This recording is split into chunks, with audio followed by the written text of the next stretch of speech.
Hi all, this is Nathan from Clover Soapworks, and I am bringing to you today a fun little 5 tips to making bath bombs. These are tips that I wish I had had when I first started making bath bombs, and I hope that they can bring you some success, because bath bombs can be really fickle. So I realize that I am not looking straight at the camera because this is really weird. So I need to get better about not looking at my screen and looking at the camera instead. So my first tip for you is to just start with the basics. For bath bombs, all you really need is citric acid and baking soda, and then some oil and your binder. You don't need to add a little bit of Epsom salt or a little bit of cornstarch or whatever. All those things can really mess up with your bath bomb. So before you start getting fancy, just start with the basics. I would say that's probably the most important thing you can do. And I made bath bombs for a really long time where I was having problems because I didn't understand the fundamental, you only need baking soda and citric acid. So just start there. And I think you'll have a lot more success if you start there and then tweak your recipe as you go along. 2, I would say add your citric acid at the end.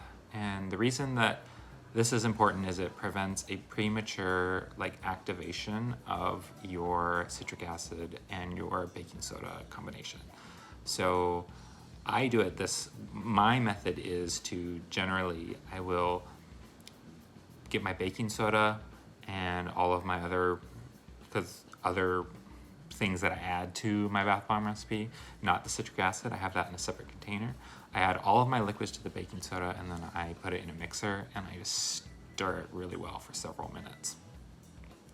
And then once it's all stirred really, really well, I then add my citric acid in and then stir. And so this way you don't need to slowly add it in, and I see videos of people mixing it when they've got them all combined and they're just really mixing it and they're getting premature activation of everything. So just add your citric acid at the end. Most people probably know that by now, but just add it at the end. 3, and this is the most important thing, and I actually spent a good 3 years before I got one, is understood the theory here is that humidity plays a gigantic role in making a bath bomb. So get a dehumidifier. It will save you so much pain and agony. If you live in a warm climate like Arizona or something that has low humidity, congratulations. But if you live in an environment like I do, which is in Portland, Oregon, which is rainy as all get out, and today, I don't know if you can hear it, it is downpouring out right now. So I got a dehumidifier after 3 years, and I keep my humidity levels around 40 to 45%.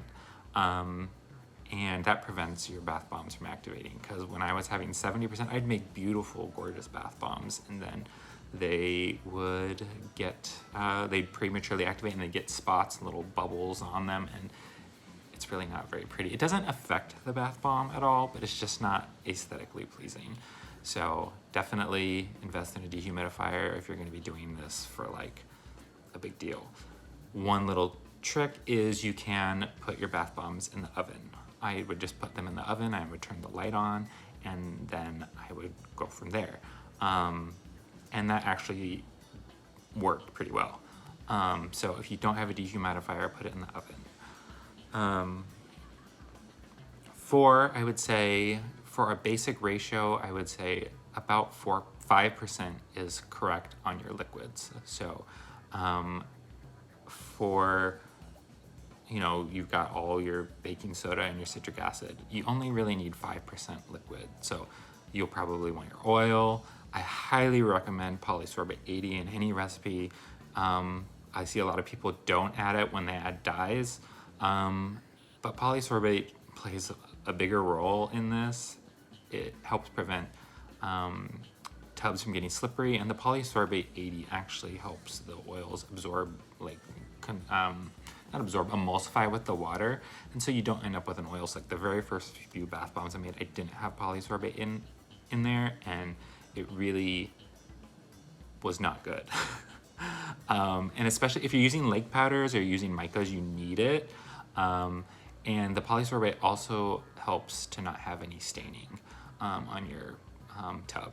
So people who use dye, the water-soluble ones, they don't technically need to use polysorbate 80, and you can get away with, if you're using a surfactant like SLSA or something in there, that can help as well. But I highly recommend polysorbate 80. It makes the water feel better.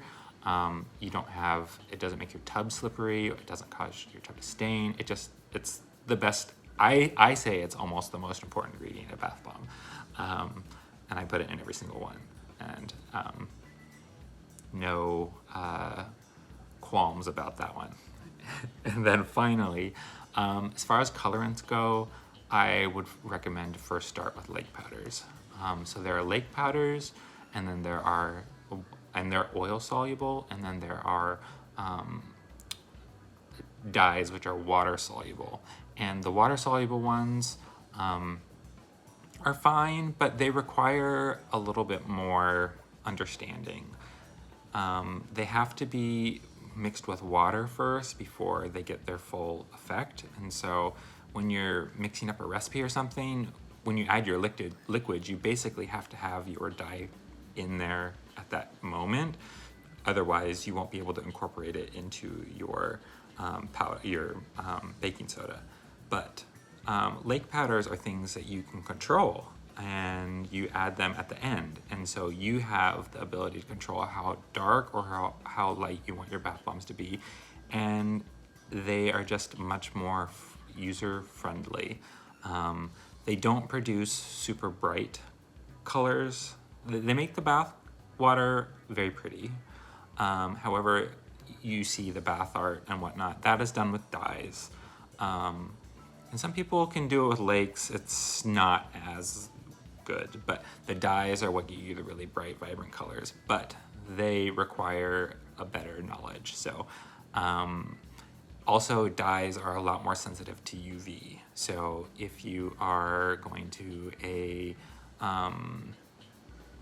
be outside at like a farmer's market or something, then they are not going to survive as well as the lake powders. And I made a batch a couple weeks ago with dyes in it, and it was sitting out where it was drying, and they've already faded considerably. So I would highly recommend just starting with lake powders. And most of the time, if you go to like Nurture Soap or something, it'll just say bath bomb colorants. Make sure you start with the oil soluble, and then once you get your legs underneath you, you can branch out into dyes. But I still use lakes now, and I've actually gone back to using lakes because they're just easier and more convenient. So anyways, I hope that you found this video to be informative. Feel free to ask me any questions. I really enjoy teaching people about bath bombs, and I just think that they're something that I didn't realize was missing until I started using them. And now my husband uses one, and I use one in every single bath, and we go through at least 30 a month because one of us takes a bath every day, and we fight over it. So I hope this was helpful, and I hope to do more videos like this in the future. What other things would you like to see? Let me know. Bye.